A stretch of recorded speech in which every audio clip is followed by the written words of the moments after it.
கன்னியாகுமரியில் இன்னும் ரொம்ப முக்கியமான ஒரு விஷயம், ஐயா வழின்னு ஒரு ரிலீஜியஸ், அங்கே தனியான ஒரு ரிலீஜியஸ் இருக்குது.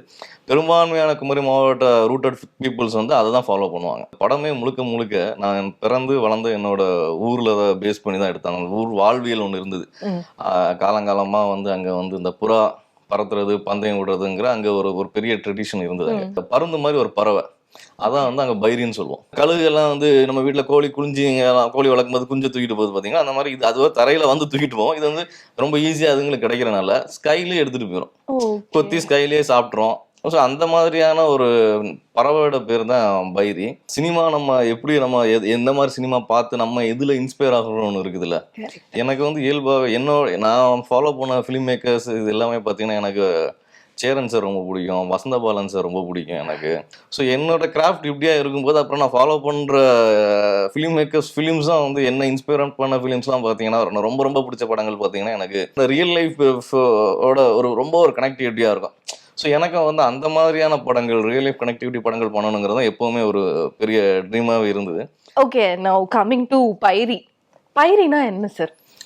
ஆக்சுவலாக வந்து இந்த பைரினா என்னன்னா, பைரியே அவங்க இந்த படமே முழுக்க முழுக்க நான் பிறந்து வளர்ந்த என்னோட ஊரில் பேஸ் பண்ணி தான் எடுத்தாங்க. அந்த ஊர் வாழ்வியல் ஒன்று இருந்தது.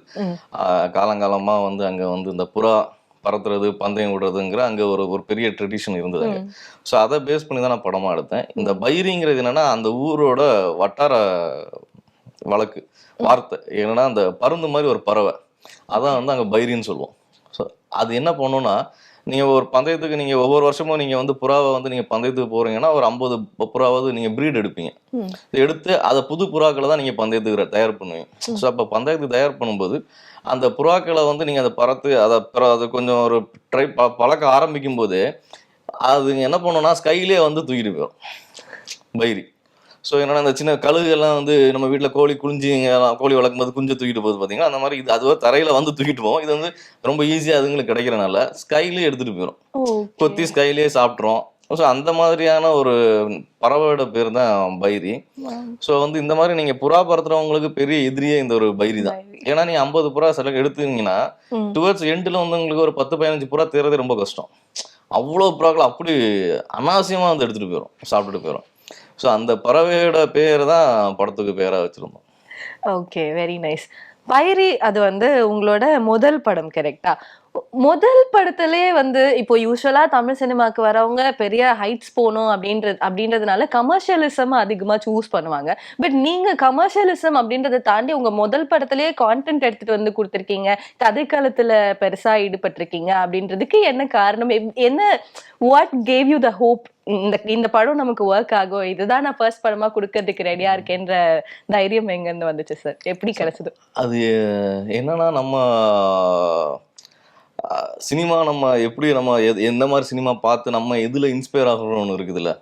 எனக்கு வந்து இயல்பாக நான் ஃபாலோ பண்ண ஃபிலிம் மேக்கர்ஸ் இது எல்லாமே பார்த்தீங்கன்னா, எனக்கு சேரன் சார் ரொம்ப பிடிக்கும், வசந்தபாலன் சார் ரொம்ப பிடிக்கும் எனக்கு. எனக்கு தவமாய் தவம் இருந்த படம், வெயில், வசந்தபாலன் சாரோட வெயில், அங்காடி தெரு, அப்புறம் வெற்றிமாறன் சார் ரொம்ப பிடிக்கும், அவங்களோட ஆடுகளம். ஸோ எனக்கு பாலாஜி சக்திவேல் சார், தங்கர் பச்சான் சார், என்னோட இது வந்து நான் ஃபாலோ பண்ணது இவங்க தான். இதுக்கு மேலே இன்னும் எனக்கு கனெக்ட் ஆகிற சினிமாக்கள், இதுக்கு மேலே எனக்கு ரொம்ப இன்ஸ்பயர்னா பார்த்தீங்கன்னா பாலு மகேந்திரா சாரோட படங்கள். ஸோ என்னோட கிராஃப்ட் இப்படியா இருக்கும்போது அப்புறம் நான் ஃபாலோ பண்ணுற ஃபிலிம் மேக்கர்ஸ் ஃபிலிம்ஸாக வந்து என்ன இன்ஸ்பயர் பண்ண ஃபிலிம்ஸ்லாம் பார்த்தீங்கன்னா, ரொம்ப ரொம்ப பிடிச்ச படங்கள் பார்த்தீங்கன்னா, எனக்கு வெயில், அங்காடி தெரு, ஆடுகளம் வந்து எனக்கு. அப்புறம் இதில் ஒருத்தர் செல்வராகவன் சாரை விட்டேன், செல்வராகவன் சார், அவர் தான் ரொம்ப பீக்கு. ஸோ இதுதான் என்னோட இயக்குநர்கள் வரிசை போடுறது நான் ஃபாலோ பண்ண ரொம்ப இன்ஸ்பயரான இயக்குநர்கள். ஸோ அப்போ இந்த படங்கள் எல்லாம் எங்கன்னு பார்த்தீங்கன்னா, அந்த ரியல் லைஃப் ஓட ரொம்ப ஒரு கனெக்டிவிட்டியாக இருக்கும். ஸோ எனக்கு வந்து அந்த மாதிரியான படங்கள், ரியல் லைஃப் கனெக்டிவிட்டி படங்கள் பண்ணணுங்கிறது எப்போவுமே ஒரு பெரிய ட்ரீமாகவே இருந்தது. ஸோ அப்போ இந்த படம் போது என்னோட ஊர் நம்ம பார்த்த ஒரு விஷயம். அப்புறம் ஒரு முதல் படம் பண்ணுறோம். ஸோ ஒரு யூனிக்கான விஷயமா இருக்கணும் எல்லாமே. ஏன்னா அப்போ தான் நம்ம ஒரு ஐடென்டிஃபை ஆக முடியும் அப்படிங்கிற ஒரு விஷயத்துல வந்து பார்த்தீங்கன்னா, இது வந்து களமாகவே வந்து நம்ம ஊரோட ஒரு லைஃப் புறா பந்தயத்தை எடுக்கிறோம். அப்போ என்னோட டிஸ்ட்ரிக்ட் பார்த்தீங்கன்னா, நம்ம டிஸ்ட்ரிக்டில் கன்னியாகுமரி மாவட்டம் முழுக்கவே பார்த்தீங்கன்னா இந்த வில்லுப்பாட்டு இருக்கும். கன்னியாகுமரி மாவட்டத்தில் நம்ம அந்த இங்கே என்ன ஃப்ரெஷ்ஷாக யூனிக்காக இருக்குதோ அதெல்லாம் சினிமாவுக்குள்ளே நம்ம எதை நம்ம கரெக்டாக பெண்ட் பண்ணி எடுத்துகிட்டு வர முடியுமோ அதை எடுத்துகிட்டு வரணும் அப்படின்றது வில்லுப்பாட்டு. நம்ம கன்னியாகுமரி டிஸ்ட்ரிக்ட்ல ரொம்ப ஃபேமஸான ஒரு விஷயம் வில்லுப்பாட்டு. ஸோ அந்த வில்லுப்பாட்டில் கதை சொல்கிறதுன்னு ரொம்ப ஃப்ரம் த பிகினிங்கே முடிவு பண்ணி வில்லுப்பாட்டை கொண்டு வந்தோம். அப்புறம் கன்னியாகுமரியில் இன்னும் ரொம்ப முக்கியமான ஒரு விஷயம், ஐயா வழின்னு ஒரு ரிலீஜியஸ், அங்கே தனியான ஒரு ரிலீஜியஸ் இருக்குது. பெரும்பான்மையான குமரி மாவட்ட ரூட்டட் பீப்புள்ஸ் வந்து அதை தான் ஃபாலோ பண்ணுவாங்க. ஸோ அப்போ படத்தில் வந்து கதாநாயகனோட குடும்பம் வந்து ஐயா வழியை ஃபாலோ பண்ணுறவங்களா பதிவு பண்ணுறதுன்னு சொல்லிட்டு, ஸோ இப்படி வந்து நம்மளை சுற்றி இருக்கிற அந்த ஒரு உண்மையான வாழ்வியல் இன்னைக்கு வந்து படத்துக்கு இருக்கிற ரெகக்னேஷன் இது எல்லாத்துலேயுமே அதிகமாக பேசப்படுற இந்த விஷயங்கள் தான்.